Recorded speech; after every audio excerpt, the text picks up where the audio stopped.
अभिनेत्री मृण्मयी देशपांडे लवकरच स्वरगंधर्व सुधीर फडके या चित्रपटातून आपल्या भेटीला येणार आहे। या चित्रपटात ती सुधीर फडके यांच्या पत्नीच्या भूमिकेत आपल्याला दिसणार आहे। याच्या प्रमोशनसाठी सध्या मृण्मयी व्यस्त आहे। याच सोबत ती तिचं महाबळेश्वरचं फार्म हाऊस आणि तिथली शेती सुद्धा सांभाळतीये। या सगळ्या बिझी शेड्यूल मधून आता मृण्मयी आईकडून लाड करून घेतेय। पाहूयात तिचा हा व्हिडिओ।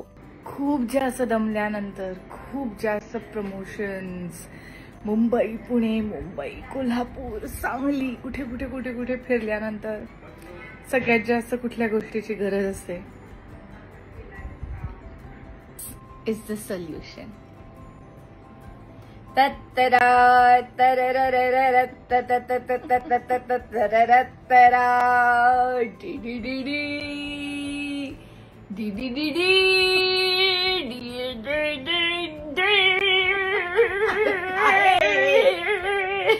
तर कॅप्शन मधून मृण्मयीने गौतमीला टोमणे मारलेत।